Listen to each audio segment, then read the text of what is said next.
이 시간은 오바댜서를 살펴보도록 하겠습니다. 오바댜서는 전체가 21절밖에 안 되는 구약 성경 중에서 가장 짧은 책입니다. 그러나 짧기 때문에 그만큼 함축되어 있는 진리의 농도는 높다고 말할 수 있습니다.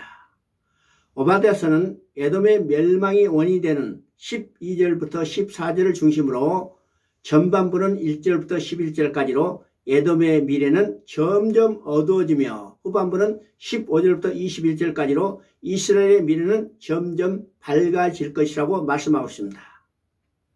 오바댜서의 시대적 배경은 책의 내용에서 어느 왕도 언급하지 않으므로 추정하기 어렵습니다. 단지 에돔이 유다를 침공한 바벨론과 동맹하여 참전한 예루살렘 전투를 기록한 10절부터 14절이 유일한 근거로서 주전 587년 무렵으로 추정됩니다. 그때 바벨론에서 예루살렘 성이 함락되고 성전은 불에 타버렸고 왕이었던 시드기야는 두 눈이 빠지고 노스사슬에 묶여 포로로 끌려갔습니다. 이것으로 말미암아 백성들의 삶은 혼돈과 도탄에 빠졌고 또 유다 백성들도 이방 땅으로 포로로 끌려가게 됐습니다. 이렇게 나라가 망한 것도 비통한 일이었지만 형제에게 배신당한 것은 더욱 슬프고 뼈아픈 일이었습니다.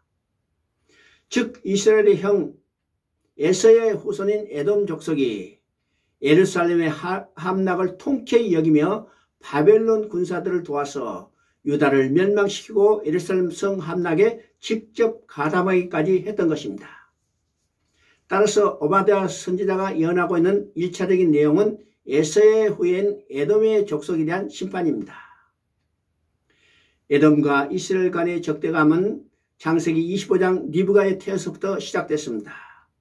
거기에 보면 두 국민, 두 민족이 내 복중에서 나누이라고 말씀하시고 그 근본이 첫 복음인 창세기 3장 15절로 거슬러 올라가게 됩니다. 너희 후손도 여자의 후손과 원수가 되게 하리니 이 말씀은 아담의 범죄로 말미암아 인류는 두 부류로 나뉘어질 것을 말씀하셨고 두 부류 사이에는 적대감이 지속될 것을 내다보셨습니다. 그리고 이제 형제를 괴롭힌 에돔을 심판하시려는 것입니다. 에돔 족속을 심판하시는 것은 첫째 원인은 3절에 나온 것 같이 그들의 교만이었습니다. 두 번째 이유는 10절을 통해서 형제 야곱에게 행한 포악이었습니다.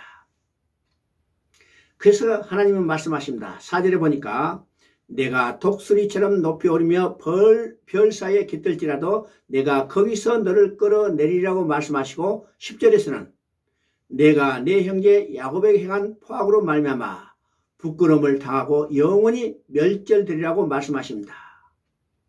오바댜서가 함축하고 있는 영원 불멸의 진리는 표면적으로 에돔과 이스라엘의 관계를 넘어서서 어느 시대를 망라하고 온 인류는 에돔 족속과 이스라엘 족속이란 두 족속으로 나뉘게 된다는 것입니다. 그리고 두 족속 사이에는 적대감이 지속될 것이나 결국 에돔 족속은 심판당하고 만다는 것입니다.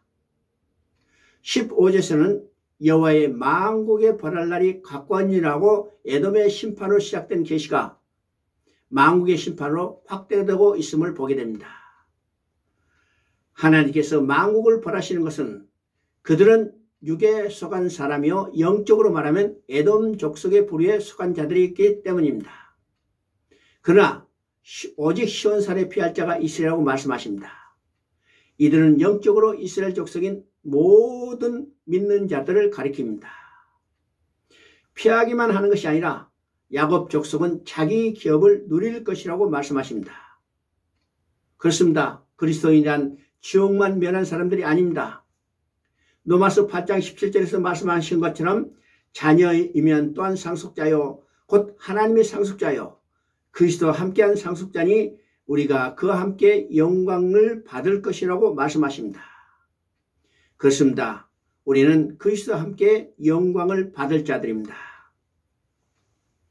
마지막 절인 21절에서 구원자들이 시온산에 올라와서 에서의 산을 심판하리라고 말씀하신데 이것은 오바댜서의 전체 요약입니다. 여기에 두 산이 대조되어 있는데 그것은 시온산과 에서의 산입니다. 시온산에 오른 자들은 구원으로, 에서의 산에 오른 자들은 심판으로 나타나고 있습니다. 계시록 14장 1절을 보면 또 내가 보니 어린 양이 시온산에 섰고 그와 함께 14만 4천이 섰는데 이 사람들은 땅에서 구속함을 얻은 자들로 하나님과 어린 양에 속한 자들이라고 말씀하십니다. 오바다서는 나라가 여호와께 속하니라고 이 장엄한 성경으로 끝맺고 있습니다. 이것은 오바다서의 결론이요 성경 전체의 결론이기도 한 것입니다. 우리도 나라가 여호와께 속하니라고 고백하시고 모든 주권을 여호와께 돌리고 그리고 나도 여호와께 속하니라고 고백해야 할 것입니다.